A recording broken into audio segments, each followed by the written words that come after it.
Que bom que você veio. Esse mês tem sido um mês em que nós temos intensificado as nossas ações sobre missões. Você já tem ouvido aqui um bocado, né? Ao longo do ano, mas nesse mês nós estamos intensificando. Hoje nós temos 2 apresentações lá fora, o pessoal do acolhimento e o pessoal da EBM. Você pode, na hora da saída, já que você ainda tem algumas horas para o tempo do almoço, não é? Espero terminar aí no máximo até 9h50. Você dá uma paradinha lá fora e pede para que um dos membros da EBM que estão lá fora hoje, apresentando os trabalhos da EBM, apresentar para você as ações que eles têm feito. Faça perguntas. Esse garotinho, você viu o que o Leonardo falou aqui? Dentro da escola, um contexto diferente, não é? Porque mudou. E como a EBM tem sido usada para dar a ele as ferramentas que ele precisa, num contexto em que certamente ele sofre muita pressão como cristão. Eu fiz uma pergunta no meu Instagram, acho que foi na sexta-feira, ou ontem, não lembro exatamente, se a liberdade no Brasil está sendo ameaçada. Eu já estudo esse assunto também já há bastante tempo, mas eu intensifiquei no último mês. Eu vou falar agora no encontro sobre liberdade religiosa, promovido pela Aliança Evangélica da América Latina, e eu percebi, vendo vários vídeos, inclusive uma professora, já mencionei para vocês antes aqui, chamada Valesca, da Universidade Federal do Mato Grosso do Sul. Ela foi advertida várias vezes, ficou um mês sem receber o salário, porque nas aulas dela ela citava textos bíblicos. Então, o ambiente normal hoje, ou a cultura lá fora, ela repulsa o cristianismo. Então, quando eu ouvi o testemunho aqui do Leonardo, eu falei, esse menino aí é um missionário, né? É um missionário. E hoje é aniversário dele, que Deus abençoe a vida dele, que dê a ele vida longa, que ele seja um homem forjado segundo o caráter de Cristo, tá bom? Então, a razão pela qual nós existimos como igreja é esta, de não vivermos para nós mesmos. A igreja é a agência do reino de Deus na face da terra. Amém? Então, na verdade, nós não existimos para nós mesmos. O Senhor nos chamou com um propósito, e nós existimos para este propósito. Que Deus continue ministrando ao seu coração. Não tenha medo, porque aquele que te chamou, Ele é fiel e justo para te sustentar. Eu tinha muitas preocupações, e hoje nós trabalhamos com vários modelos de missão, não é?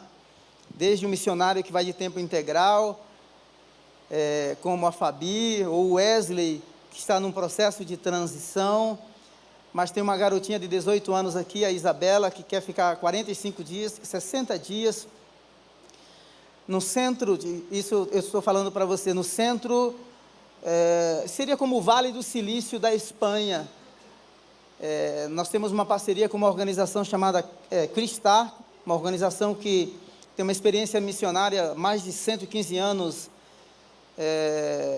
em países islâmicos, budistas e hinduístas. Então, essa garotinha que quer fazer medicina, ela quer doar as férias dela. Então, nós estamos aí conversando, alinhando algumas coisas, não é? Família dela com essa organização, para que ela possa ir lá conviver, ter uma experiência e assim por diante. E tem muitas oportunidades hoje. Nós temos aqui várias oportunidades com as nossas igrejas no sertão. Você que de repente é um casal, uma pessoa que geralmente não tira férias em julho ou em janeiro, pode ir lá passar uma semana, visitar os pastores, os missionários, dar um treinamento, ou, não sei dar treinamento, então eu vou lá ficar com eles, vou lá conhecer o trabalho doar um pouco do seu tempo. Teremos a nossa viagem missionária em janeiro, de 17 a 27 de janeiro. Faremos um trabalho de impacto missionário lá no sertão da Paraíba, na cidade de Cajazeiras. O pastor Fagner está lá, o pastor Lindomar. Então, estamos organizando essa viagem somente por um período curto de 10 dias. Então, você tem realmente muitas oportunidades para ter essas experiências e continuar assim servindo ao Senhor. Amém? Então, na próxima semana também, eles não anunciaram aqui, temos até que fazer uma observação, viu, Fabi? Você viu a nossa arte aqui muito colorida. Na próxima semana, você pode vir assim o mais colorido que você puder. Como? De repente você é um corintiano, não é? Aí vamos orar para o corintiano para que ele continue sendo fiel ao Senhor, não é verdade? Se você é palmeirense, então nós queremos que a palmeira floresça onde Deus a plantou, não é? Mas o que nós queremos aqui é que esse lugar esteja bem colorido para refletir o quê? Refletir a diversidade do reino de Deus. Porque Jesus comprou para Deus homens e mulheres, gente de toda a tribo, língua, povo e nação. Então, camisa do Santos, do Palmeiras, do Flamengo, do ABC lá de Natal, do Rio Grande do Norte. De repente você gosta do estilo afro, não é? Então venha. Todas as culturas, todas as cores sendo representadas aqui como um símbolo de que esse é um testemunho e um reflexo do reino de Deus enquanto nós estamos aqui nessa terra. Brancos e pretos, ricos e pobres, não é? Todos diante do Senhor. Amém?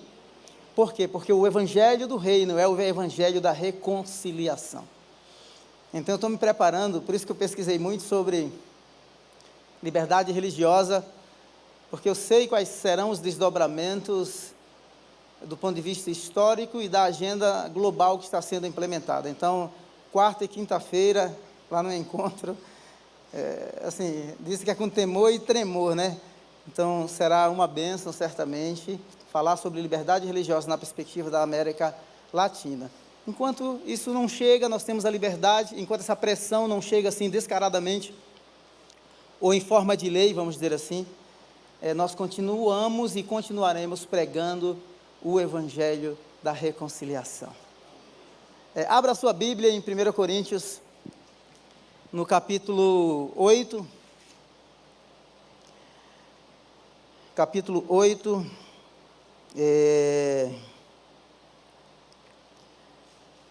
Deixa aberto aí um pouquinho. Há muitos anos atrás, hoje o nosso tema é a missão de Deus e eu. A missão de Deus e eu. Orar, servir, ir e contribuir. O pastor Almeida já mencionou isso aqui, não é? Então, existem várias formas de você fazer, mas elas também podem ser feitas de maneira simultânea. Você pode fazer as três, tá? Eu posso orar, sim, e orar. Podemos ir a todos os cantos da terra através da oração, até os confins da terra. Podemos também dar o suporte financeiro, e essa igreja é uma igreja, graças a Deus, generosa, na sua responsabilidade em sustentar os missionários que ela envia, seja para o campo nacional aqui no Brasil, ou o campo transcultural fora do Brasil, ou mesmo aqui no Brasil, campo transcultural como Joel, Dani, Gabi e assim por diante. Então, existem várias formas de você fazer, e não é que a gente faz uma para se isentar da responsabilidade da outra, não pense nisso, não é assim. Numa das primeiras ministrações que eu fiz aqui, na Igreja Batista do Povo, logo quando cheguei da Inglaterra, foi muito interessante, porque quando eu terminei de pregar, um membro da igreja me procurou e falou assim: nossa, mas isso é para mim? A missão é para mim? Aí eu falei assim: é para nós, é para todos. A missão é para todos. A primeira coisa que a gente às vezes pinta um quadro sobre missões pensando que é somente para pessoas como Wesley, Fabi, Almeida, Margarete, Samuel, Sueli, que foram, ou Joel e Dani. A missão é para todos. Toda a igreja é convidada a participar daquilo que Deus está fazendo na terra. Eu pergunto, existem pessoas que precisam ser salvas em todos os cantos da terra?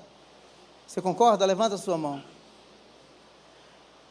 Então, se existem pessoas que precisam ser salvas, a primeira coisa que a gente tem que entender é que essa palavra missão significa o projeto de Deus, ou o plano de Deus em restaurar a sua criação ao projeto original. E o projeto original é que todo ser humano, em todos os cantos da terra, adore, sirva, reconheça o Criador, o Deus, o Senhor de toda a terra, o Senhor de todo o universo. Então, se a missão é restaurar a sua criação, a missão de Deus é restaurar a sua criação ao plano original, então onde tiver pecador ou pecadores, a missão precisa ser exercida. Então ela pode ser transcultural ou nacional, é uma questão de foco. Existe hoje 8 bilhões e 30 milhões de pessoas no mundo. Mas ainda existe cerca de 3.200 e tantos povos não alcançados. 2.200 e tantos povos não engajados, sem presença evangélica. Sem um crente. Existem 450 mil missionários espalhados pelo mundo. Somente 15 mil missionários foram ou são enviados, cerca de 3%, são enviados para esses povos não alcançados, 3% da força missionária. Então é um grande desafio para nós. Um grande desafio para nós. Então, nosso tema, a missão de Deus e eu. O que é que eu tenho a ver com isso? Tudo a ver. Você sabe como nós recebemos o Evangelho aqui no Brasil?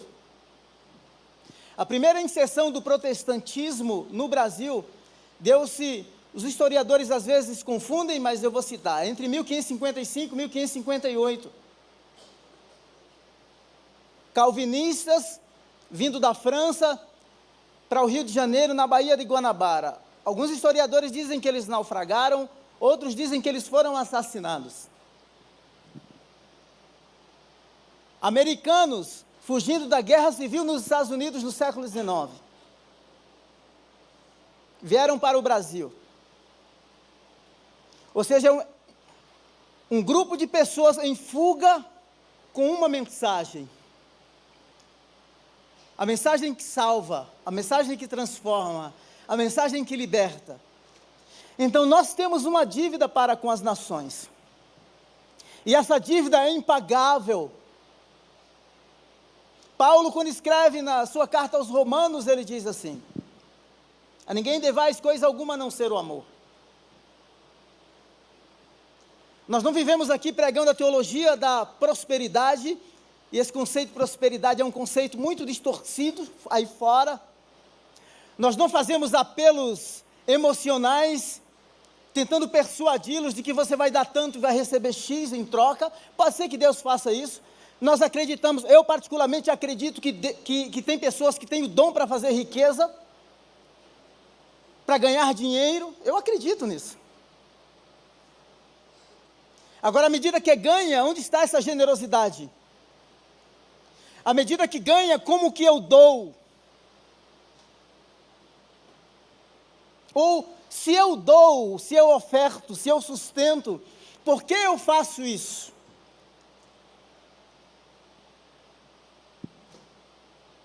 Então veja só que a missão de Deus e eu tem tudo a ver, porque nós fomos alcançados pelo Deus missionário. O amor dele nos alcançou. O amor dele nos alcançou. Então, nosso tema hoje é a missão de Deus e eu. Eu quero trazer para você a igreja da Macedônia. Se você ler Atos capítulo 16, mantenha em 2 Coríntios capítulo 8, mas essa igreja, ela foi plantada, Paulo e toda a sua equipe estava de malas prontas para continuar indo para outras cidades, e o Espírito Santo os impediu. Depois o Espírito de Jesus não permitiu. Aí enquanto ele dorme, ele tem uma visão com o macedônio, dizendo: passa a Macedônia e nos ajuda. Primeiro, Deus já estava lá trabalhando no coração daquele homem.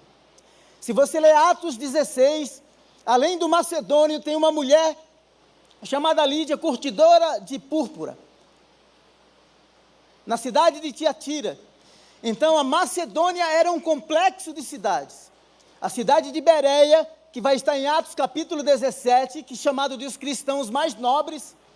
A cidade de Tessalônica era um complexo de cidade, que no quarto século, ela pertencia ao domínio grego, principalmente a Macedônia, e depois começou a pertencer ao Império Romano.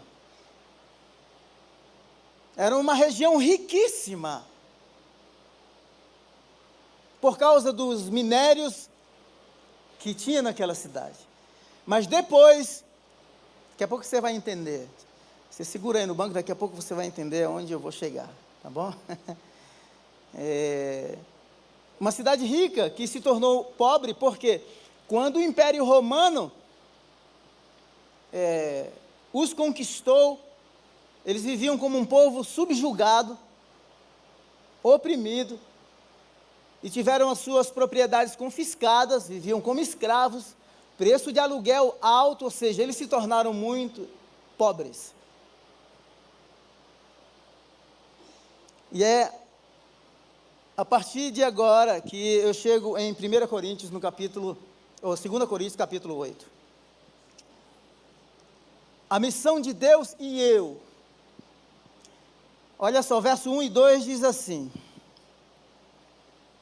agora, irmãos, queremos que vocês tomem conhecimento da graça que Deus concedeu às igrejas da Macedônia.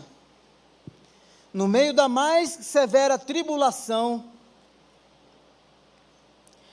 a grande alegria e a extrema pobreza deles transbordaram em rica generosidade. Eu queria que você em casa, você lesse 2 Coríntios capítulo 7, 8 e 9. E esse primeiro ponto eu chamaria de a graça que enobrece a pobreza. Está me entendendo? A graça de Deus enobrece a pobreza. Primeiro, nós temos que definir o que é pobreza. Existem pessoas com patrimônio assim, assustador. Lembra que a semana passada queriam confiscar alguns bilhões, 8 bilhões que tem nos bancos, de pessoas que esqueceram? Tinha uma pessoa que esqueceu 11 milhões e 200 mil, deve ter muito, né? Existe muita gente rica, mas porém muito pobre.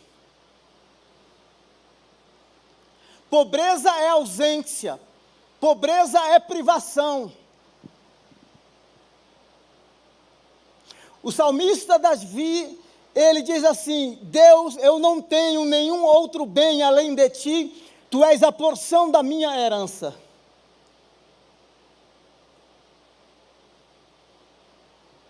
Existem pessoas que são feitas pobres, como os macedônios foram feitos, apesar de terem uma riqueza mineral tremenda, mas foram feitas pobres por causa da exploração.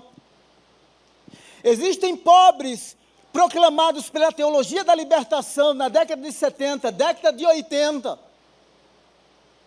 e a Agenda 2030, eu já falei 2 ou 3 semanas, só mencionando, diz que eles querem erradicar do mundo todo tipo de pobreza. Primeiro, a libertação da pobreza não é uma libertação política, porque toda a pobreza existente na face da terra, ela é decorrente, irmãos, ela é resultado da quebra do relacionamento do homem, da humanidade para com Deus. Então, só a libertação da pobreza, se as pessoas encontrarem o bem maior que é Cristo.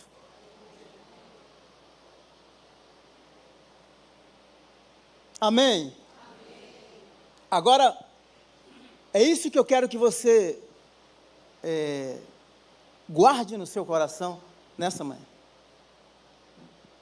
Os macedônios, uma igreja que do ponto de vista financeiro, pobre, porque foram feitos pobres. Quando a gente lê esse texto aqui, que eu chamo de a graça que enobrece a pobreza. Agora, irmãos, queremos que vocês tomem conhecimento da graça que Deus concedeu às igrejas da Macedônia. E quando a gente olha, eu tive esse insight, o Penteca diria, essa revelação, não é? Ontem à noite. Porque os macedônios estão nessa região. A igreja de Filipos está na região da Macedônia. E é uma igreja que tem um coração solidário. Essa igreja nasceu quando Paulo estava indo para a viagem missionária de malas prontas, e responde a esse macedônio dizendo: passa a Macedônia e nos ajuda. Então ela nasce por meio de uma intervenção divina, é Deus purinho, atuando no meio desse povo. Então a graça de Deus é abundante, a graça de Deus é visível em generosidade, apesar da pobreza, apesar da opressão.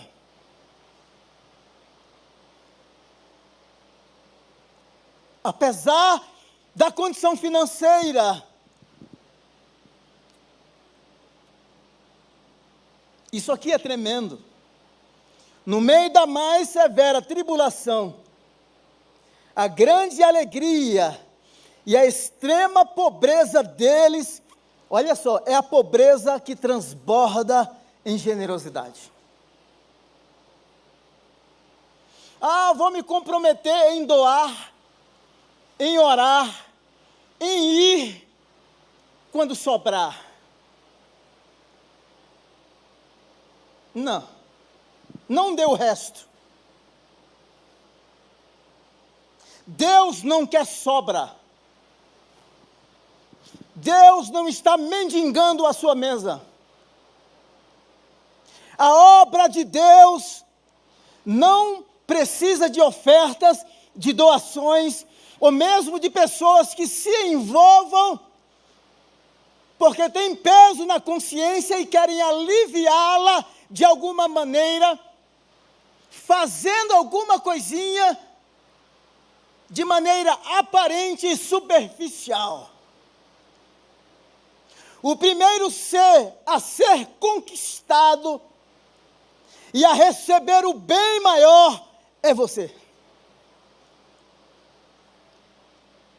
Talvez você nunca tenha ouvido isso.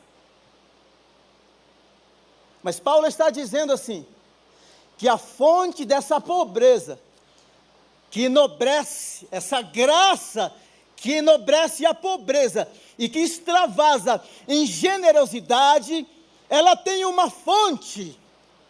A fonte é Deus. É o Deus que pega 7 pães e 2 peixinhos e multiplica.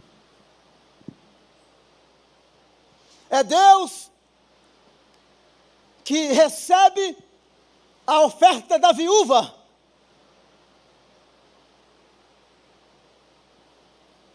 É Deus que pega botijas e panelas vazias e multiplica.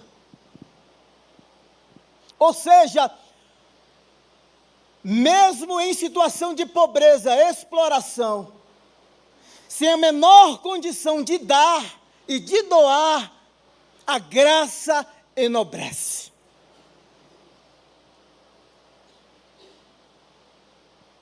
Então não reclame. E a nobreza está no fato de simplesmente você reconhecer de que o Deus Pai, de maneira bondosa e graciosa, Ele deu o melhor que Ele tinha, que foi o seu único filho.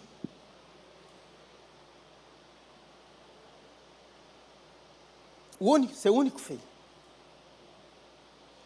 Eu sei que existem muitas pessoas aí que tentam barganhar com Deus, negociar com Deus. Eu já falei para você aqui, eu conheci um engenheiro alemão, Harold e Rose,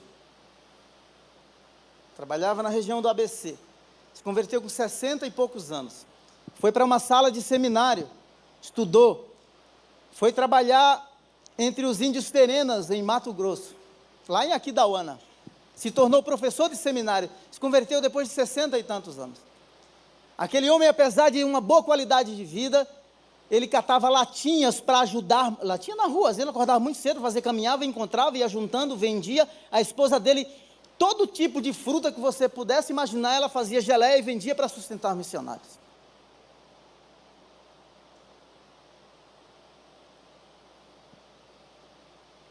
A minha pergunta para você é, diante daquilo que Deus te deu, a graça te enobreceu ou te empobreceu? Diante da tua situação, qual é o teu bem maior? São as tuas posses, que se tornaram ou se tornam deuses, que te impedem de dar um passo a mais de entrega, de rendição, de convicção e de dependência de Deus?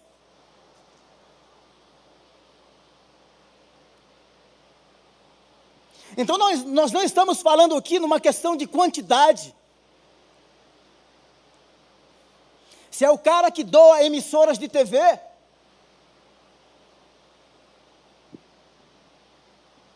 você sabia que a Colgate aqui no Brasil, ela foi um americano que depois foi para o Reino Unido, fundou a Colgate no Brasil, tem história. Eu até perguntei para um rapaz que treina comigo na academia se eu poderia ir um dia lá conhecer, porque tem as fotos.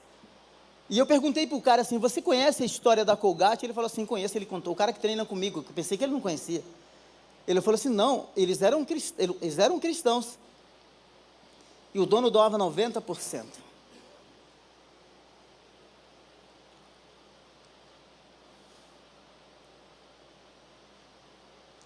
Quando a gente se apresenta primeiro, a primeira oferta somos nós.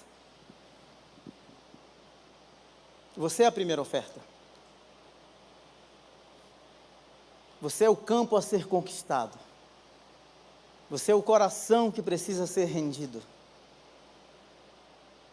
Um dos primeiros livros que eu li, quando me converti com 24 anos de idade, foi um livro do Charles Swindoll, chamado o título é Eu, um servo.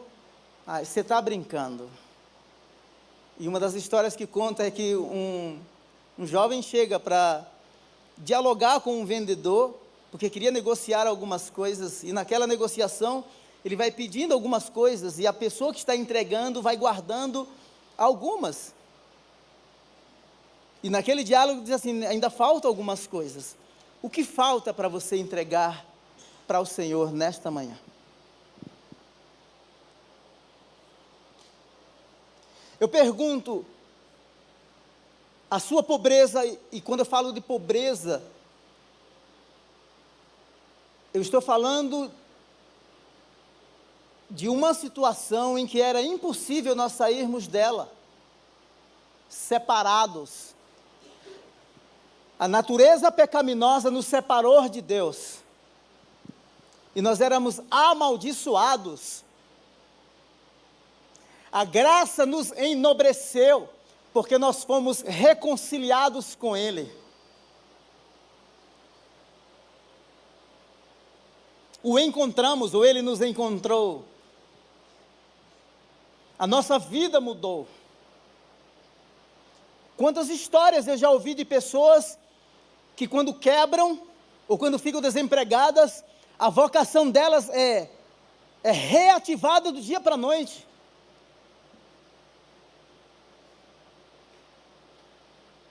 Você não precisa quebrar do ponto de vista profissional, estar desempregado, ou quebrar do ponto de vista empresarial, para no dia seguinte dizer assim, não, eu agora tenho uma vocação.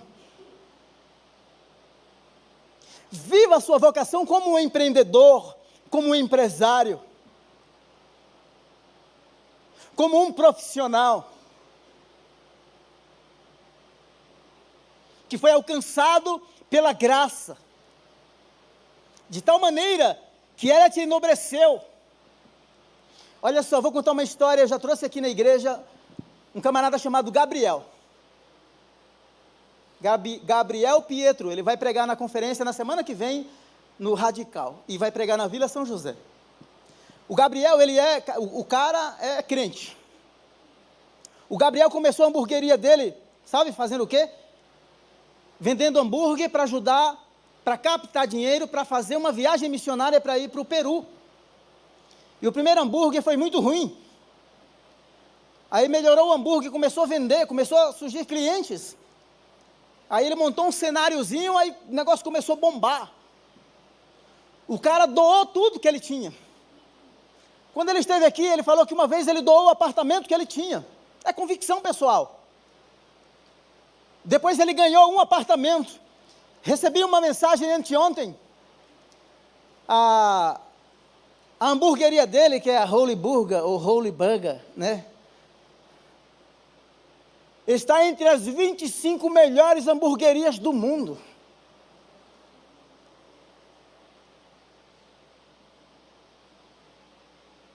Veja a nobreza. Veja como começou e o ritmo que Deus estabeleceu.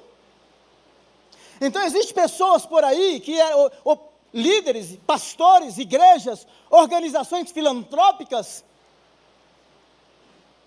que elas vão querer de alguma forma apelar emocionalmente para que você doe.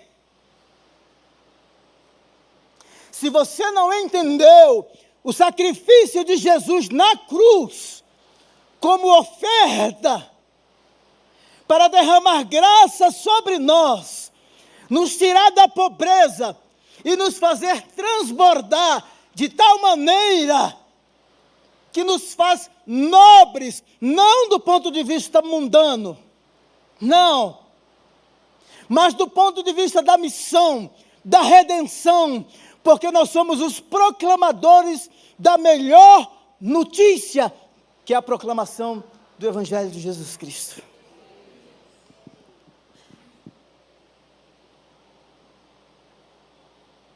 Quem vocês eram? Paulo, na primeira carta aos Coríntios, no capítulo 1, verso 26, ele diz assim: irmãos, pensem no que vocês eram quando foram chamados. Pensem em quem vocês eram. Olha só. Poucos eram sábios segundo os padrões humanos. Poucos eram poderosos. Poucos eram de nobre nascimento. Ele está escrevendo para a mesma igreja. Essa é a primeira carta. O texto que nós lemos é na segunda carta.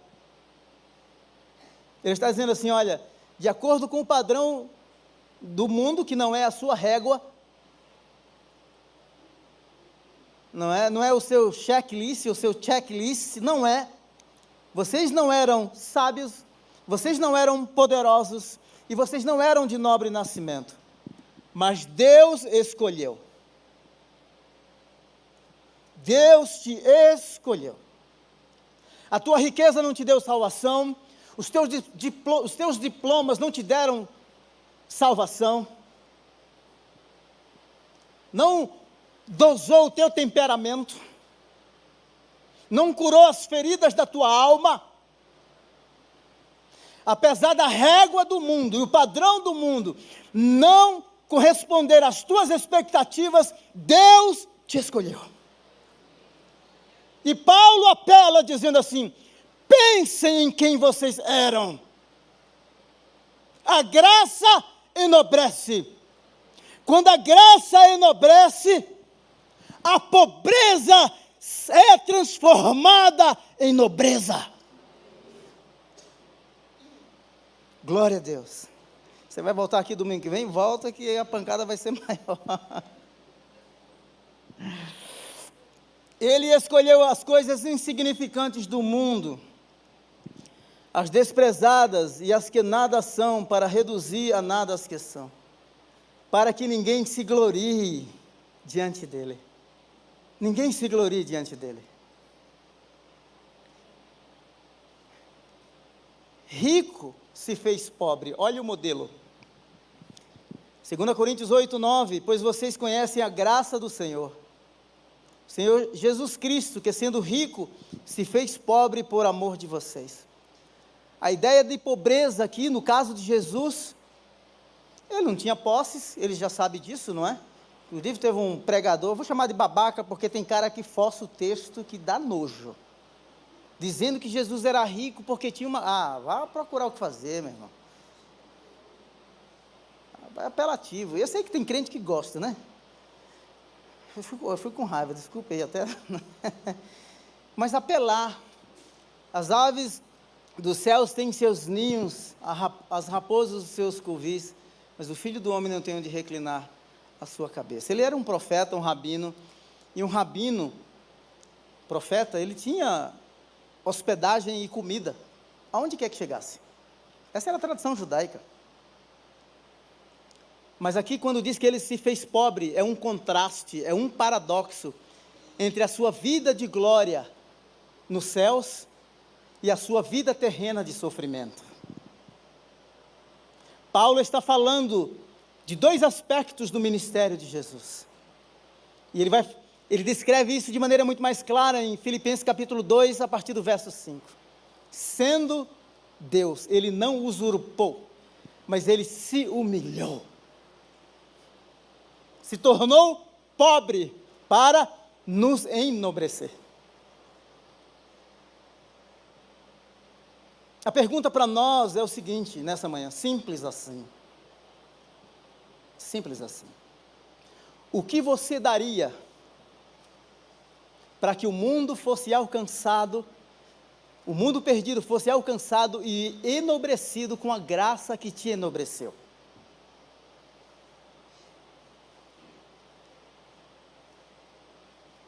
Estava lendo a história de Hudson Taylor, foi para a China. O Hudson Taylor é a história missionária que eu li, que seria o cara mais improvável da face da terra. Depressivo,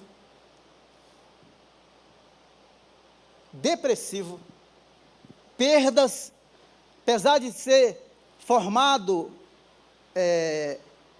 seguir a linha da saúde, não é? Seria uma espécie de enfermeiro, vamos dizer assim, porque não se formou como médico. O cara vai para a China. E as missões, que são chamadas missões de sacrifício, eram missões litorâneas a princípio. Ele decide agora avançar, dar um passo a mais e ir para o interior da China.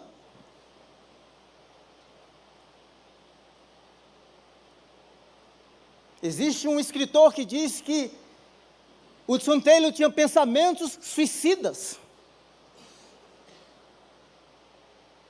O cara decide ir para o interior. Missão para o interior da China. O cara começa a treinar pessoas, a formar pessoas. Uma dezena de agências missionárias surgem. O improvável é criticado pelos seus colegas que estavam no litoral, porque o criticam, porque agora ele quer ir para o interior. Lembrem-se de quem vocês eram. Segundo os padrões do mundo, vocês não eram nobres, não eram de nobre nascimento, não eram poderosos. Primeiro, as habilidades humanas, ou conhecimento humano, não é o que move a missão de Deus na face da terra. Um cara chamado Neil Begin, ele disse que o ímpeto da missão o ímpeto da missão, o poder que move a missão de Deus na terra é o poder do próprio Deus. Por isso que ele está dizendo assim: a graça que vocês receberam, é Deus que impulsiona a sua própria missão. Segundo aspecto, a graça extrapola a expectativa. A missão de Deus e eu. Eu vou falar duas coisas aqui. Você nunca viu a gente fazendo apelo aqui, não é? Ah, faça isso, faça aquilo. Não vamos fazer isso. Porque o provedor dos recursos para a missão é o próprio Deus. Por exemplo, o pastor Ivênia mencionou, há 2 semanas atrás, sobre um gerador para o Joel. O irmão vai fazer o Pix hoje. Então, Deus doa, Deus cuida. Deus cuida, Deus provê. Agora, sabe o que é fantástico aqui? É que, além da graça ser o impulso da missão, a própria graça extrapola a expectativa, ou seja, a graça de Deus faz além do que aquilo que a gente pensa ou imagina. Duas coisas. Primeiro, 2 Coríntios 8:3. Pois dou testemunho de que eles deram tudo o quanto podiam. Deram tudo o quanto podiam. Pobres, macedônios, igreja de Filipos. Daqui a pouco eu vou ler. Filipenses 4, do 10 ao 20. Não vou ler tudo, selecionei os 2 versos. Eles deram na medida do que podiam. Quais ofertas? Ou quanto você contribui? Não é a quantidade, é a medida. Deus não quer que o seu nome esteja entre os 68 milhões de brasileiros que estão no Serasa e no SPC, porque você está dando oferta além daquilo que você pode, e o seu nome para o SPC e Serasa. Não, isso não é de Deus, meu irmão. Agora, Ele não quer também que você seja mesquinho, reter a graça e o pão somente na sua mesa e privar povos, tribos, línguas e nações de terem acesso ao pão da vida.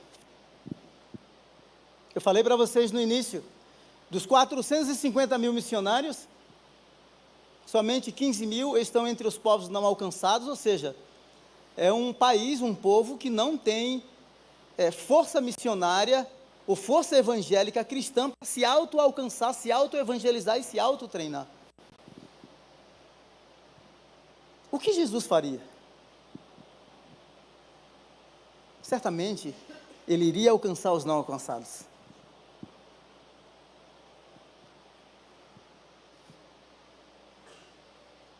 Agora, me deixe dizer outra coisa para você. Eu vou contar um testemunho pessoal que eu não contei aqui ainda. Se Deus falar para você, dizer assim, doe além, doe, porque Deus se responsabiliza. Mas não responda a apelos emocionais de ninguém, pode ser quem for. Agora, se Deus falar, você pondere no coração, ore, e quando a convicção cair no seu coração, doe. Eu lancei um livro, o meu segundo livro, foi o ano passado, 2 anos atrás, né? 2020 e... nem eu lembro, foi 2023. Foi o ano passado. Eu não tinha o dinheiro para imprimir o livro. Não tinha. E aí teve um irmão que falou assim, não, eu quero imprimir os seus livros. E aí, para encurtar a história, ele não conseguiu imprimir todos os livros, ele falou assim, Samuel, eu quero ajudar você com 10 mil reais. Eu não tinha o dinheiro para imprimir. Passaram-se 2 dias, surgiu uma necessidade assim, que precisava de um socorro. 2 dias depois eu tive que ofertar desses 10 mil, eu não tinha, ainda faltavam 2 mil para completar, eu tive que ofertar para uma pessoa 3 mil reais. Para você talvez não seja nada, para mim era muito. Ou para você talvez seja muito, mas quando Deus falar, obedeça. Porque manda quem pode e obedece quem tem juízo. Não tem uma igreja que eu vá se uma pessoa, não é todo mundo que tem. O Brasil, muita gente ganha salário mínimo, certo? Às vezes a pessoa passa na mesa quando eu estou expondo os livros, e eu percebo que algumas pessoas observam, eu percebo que elas querem comprar. Eu chamo, você quer comprar o livro? Você gostaria de levar? Não tem, não sei o que. Leva o livro. Vai, leva. Se quer ler o livro, vai levar o livro. Você acha que por causa de 50, 40 reais eu vou privar a pessoa de ler o livro?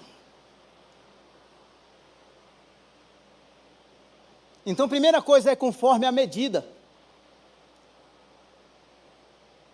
Pode ser moedas. Pode ser o mínimo. Tem hora que o mínimo é tudo. E tem hora que aquele montante não é absolutamente nada.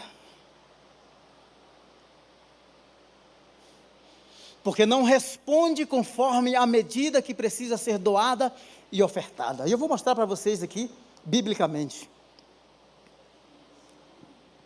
2 Coríntios 8:11. Agora completem a obra para que a forte disposição de realizá-la seja igualada pelo zelo em concluí-la. Olha só, 11. Em concluí-la de acordo com os bens que vocês possuem. De acordo como? Com os bens. 12. Porque se há prontidão, a contribuição é aceitável de acordo com aquilo que alguém tem, e não de acordo com o que não tem. Como que a contribuição é aceitável? De acordo com aquilo que alguém tem. Essa é o primeiro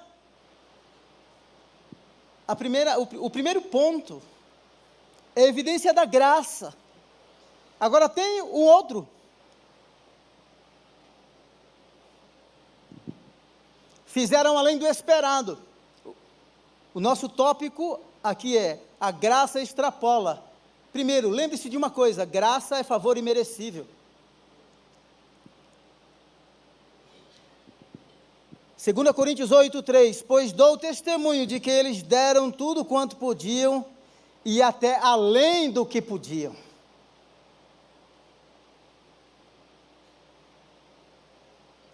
Deram do que? E eles foram além. Qual o pai aqui que não se privaria de alguma coisa para dar para os seus filhos?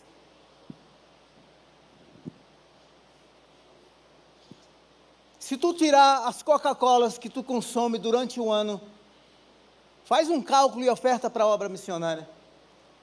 Se priva 2 vezes, 3 vezes de ir num restaurante que tu come, que é chique. Diz assim, não, isso aqui eu vou ajudar num projeto missionário.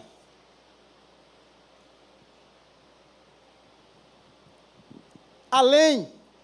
Eles foram além. A graça de Deus, quando nos arranca desta mesquinheza, a graça de Deus que nos enobrece, porque o nosso padrão agora não é a matemática do reino, é ilógica. Eles foram além, sem serem manipulados, persuadidos, mas convictos. Paulo chegou na Macedônia, o Macedônio dizia, passa a Macedônia e nos ajuda. Será que nos comove 27 mil comunidades ribeirinhas, 117 ou 97 etnias, sem um evangélico, 1 milhão de ciganos, 1 milhão de surdos? Hoje foi lançado um documento, hoje de madrugada, do status da grande comissão no Lausanne, que está acontecendo na Coreia. milhares de cadeirantes que precisam ser alcançados, que não podem se locomover. Olha o campo, olha o desafio.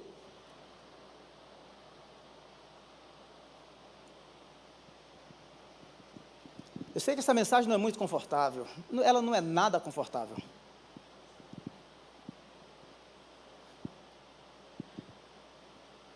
Mas a gente precisa realmente sair da nossa zona de conforto e olhar esse grande... Por isso que eu até perguntei a semana passada, né? As estatísticas, é ruim mostrar as estatísticas, não é? A pessoa disse, é mesmo.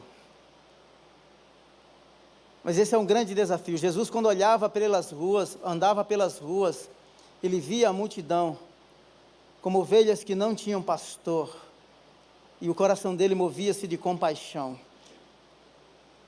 É impressionante, eu estava ontem no encontro pela manhã, conversando com Silas Tostes, e falando como o movimento neopentecostal, e de certa forma o movimento de células no Brasil, em algumas igrejas, encurtou o movimento missionário, uma igreja muito mais narcisista, ensimesmada.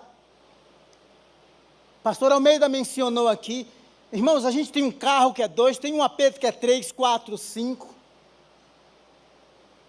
E o Evangelho vem para nos arrancar dessa zona de conforto e dizer assim, eu te abençoei, abençoe as nações e abençoe os povos.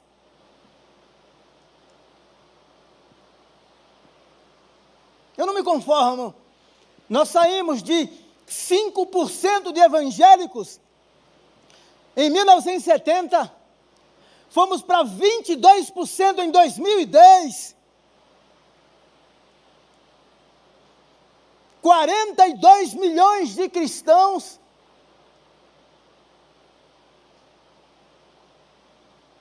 e a previsão é que até 2050, o número de evangélicos cresça mais e mais.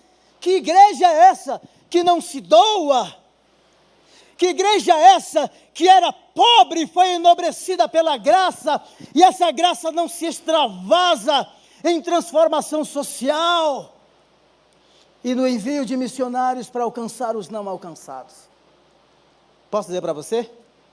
Eu duvido da profundidade, da transformação e da regeneração de muitas dessas pessoas. Agora existe uma ala que está querendo seduzir esse público, a área política. Que a igreja de Cristo não se prostitua com a política. Amém? A mensagem da revista Veja do mês de abril, paguei R$28 nela. Eu achei caro demais. Eu falei, gente, uma revista R$28. Podia ter o PDF, eu tenho o PDF também, mas eu queria ela impressa para mostrar assim. Pregando no deserto. Essa era a mensagem. Por quê?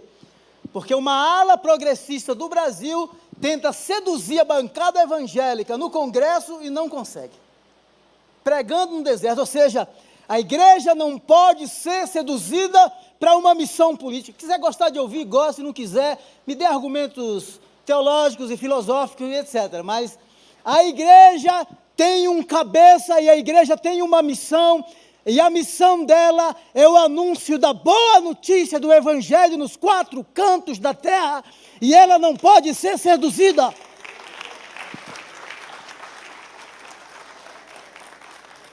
Não pode ser seduzida, porque o noivo tem ciúmes da noiva. Ô, glória! Amém? Ai, meu Deus do céu, não vão me apedrejar não, né?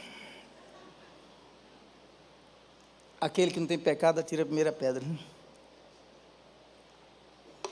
Já estou terminando.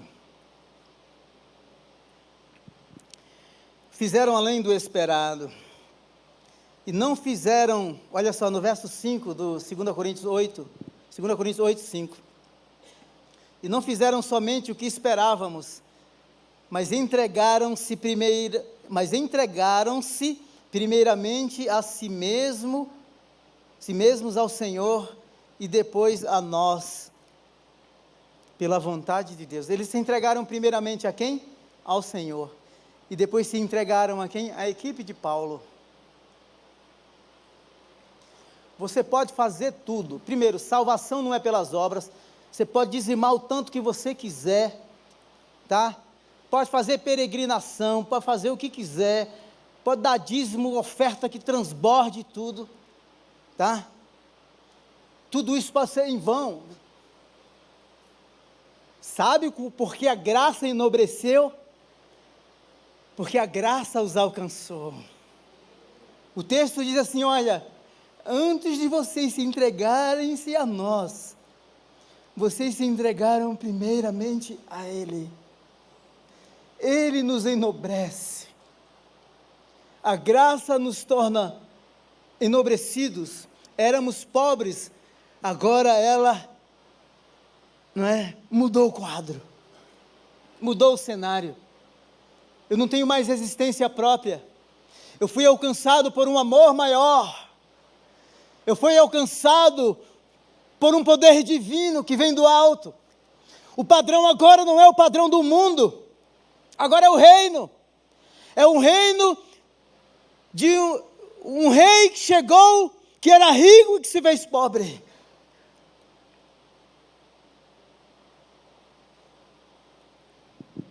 Filipenses 4. Alegro-me no Senhor, porque finalmente vocês renovaram o seu interesse por mim. De fato, vocês já se interessavam, mas não tinham oportunidade de demonstrá-lo. Verso 14. Apesar disso, vocês fizeram bem em participar das minhas tribulações.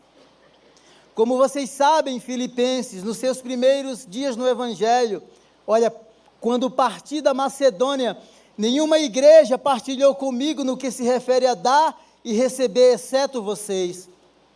Pois, estando eu em Tessalônica, vocês me mandaram ajuda, não apenas uma vez, mas 2 vezes, quando tive necessidade. Não que eu esteja procurando ofertas, mas o que pode ser creditado na conta de vocês. Verso 18, recebi tudo, e o que tenho é mais que suficiente. Olha que lindo isso aqui. Estou amplamente suprido. Agora eu recebi de Epafrodito os donativos que vocês enviaram. Eles são uma oferta de aroma suave, um sacrifício aceitável e agradável a Deus. O meu Deus suprirá todas as necessidades de vocês, de acordo com as suas gloriosas riquezas em Cristo Jesus. Não foi uma vez, 2 vezes, 3 vezes. Paulo diz assim, olha, tudo bem que do ponto de vista físico foi eu que recebi, mas a oferta de vocês, ela é recebida diante de Deus, ou ela é recebida por Deus como um aroma suave. Um aroma suave. Isso é generosidade. Me deixa explicar aqui uma coisa para você.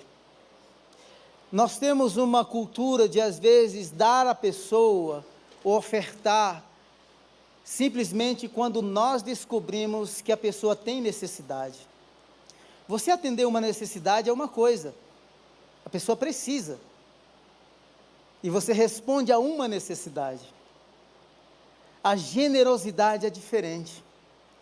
Eu sei que o Almeida não precisa, eu sei que de repente o Joel e a Dani não precisam, assim como a igreja de Filipos fez. Paulo vai dizer assim, olha, eu tenho tudo, mas a graça que extrapolou aí em vocês, ela transbordou aqui, então eu recebo, porque é muito mais do que coisas, objetos, é muito mais do que dinheiro, é muito mais do que bens, é muito mais do que doação, é generosidade visível, tangível, que o dinheiro não compra. Na verdade, o objeto e a doação é uma expressão física, é a materialização da graça recebida. E aí eu não espero ter necessidade. Sim, se tiver, vamos responder. Mas a graça que aqui está, ela se materializa em generosidade. Posso dizer uma coisa para você? Eu tenho um iPad que ele não funcionava mais. Quer dizer, ele funcionava, mas ele não... Se eu quisesse transferir um arquivo de um instrumento para outro, de uma ferramenta para outra, eu não conseguiria. E eu queria comprar um iPad. E aí o Luciano, que está ali na frente, vou falar porque... Eu falei assim, Luciano, me ajuda a encontrar um iPad. Esse iPad custaria em torno de 5, 6 mil reais. Isso aqui é uma ferramenta de trabalho. Sempre usei o computador aqui. Ele conseguiu esse iPad por 3 mil reais. Ele falou assim, eu poderia vender por 5, 6. Generosidade materializada. Eu pergunto para você, eu poderia continuar sem o iPad? Claro. Eu tenho um computador. Mas aqui viabiliza, se eu quiser andar, fica mais fácil, né? Pega as minhas notinhas aqui e vou prosseguindo e andando e pregando. Um computador fica mais difícil. Uma ferramenta. Então parece-me que você responder a uma necessidade é você apagar incêndios. Não é? Você vai ali e apaga incêndio. Mas a generosidade materializada é diferente. É por isso que a obra de Deus, a obra missionária, o missionário não pode ficar mendigando no campo, irmãos. Não pode. Tá? Às vezes a gente sofre algumas privações, e às vezes uma privação é para a manifestação da provisão de Deus. Lutas, desafios, projetos, sonhos que precisam ser concretizados, campos que precisam ser expandidos, igreja que precisa ser edificada e assim por diante. Essa igreja aqui de Filipos, uma igreja cujo coração extravasa em generosidade. Paulo, você não precisa, mas é o seguinte, o negócio aqui transbordou. Vai lá em Cajazeiras ver o pastor Fagner. Tira uma semaninha aí, compra um ticket aí, está sobrando milhas. Vai lá visitar o pastor Lindomar. Passa uns dias lá no Amazonas. Quantas vezes você já foi para Dubai, não é? Chique. Foi nenhuma? Talvez alguns tenham ido várias, né? Sabe por quê? Porque quando você se deparar, de repente, com algumas situações, você vai dizer assim, uau, eu posso fazer alguma coisa. Deus quer me usar para responder a essa necessidade imediata, mas isso vai despertar a generosidade que recebi daquele que, sendo rico, se fez pobre.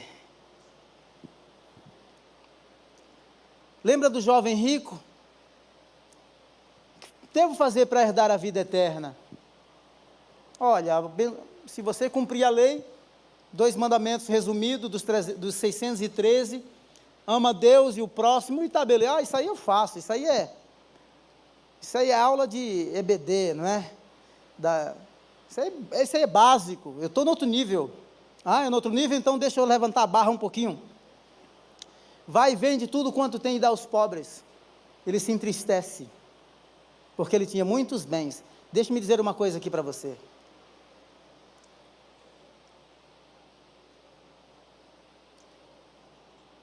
No caso desse rapaz aqui, Deus não morava na casa, Deus estava num cômodo da sala, num cômodo da casa, ele estava na sala.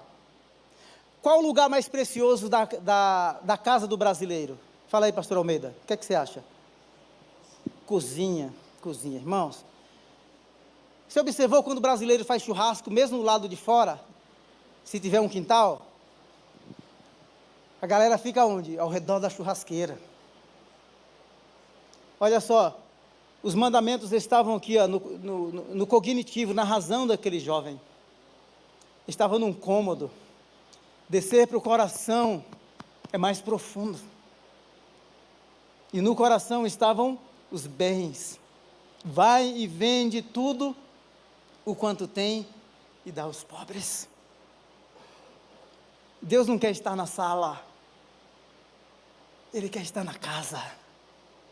Porque Ele é dono de tudo. E sabe quando você chega na cozinha do brasileiro? Não sei aqui em São Paulo como é que é, mas geralmente é assim, você vai na cozinha, você é o lugar da liberdade, não é assim? Vem para cá. E você leva. Às vezes você deixa só na sala de estar, dependendo do lugar, não é? A pessoa não vai na cozinha, você traz a comida e leva para a sala, onde às vezes será servida, porque nem todo lugar serve na cozinha, não é? Mas se a pessoa for na cozinha, isso é um sinal de intimidade, de liberdade. Com esse jovem rico, Deus estava somente no campo da razão, na sala. Ele é dono de tudo. Ele tem liberdade para ir ao coração, de tal maneira que a graça enobrece e extravasa em generosidade. Vamos nos colocar em pé?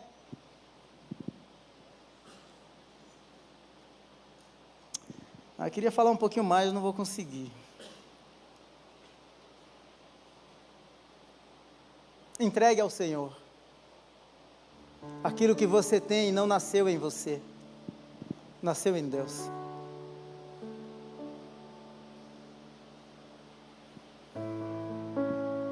Aquilo que você puder fazer, faça. A missão de Deus e eu é prazeroso. Prazeroso. Há mais ou menos 3 anos atrás, tem um colega que ele tem eu tenho filha na universidade e ele não tinha condição de pagar. Universidade Federal boa, mas os custos, as despesas eram altas.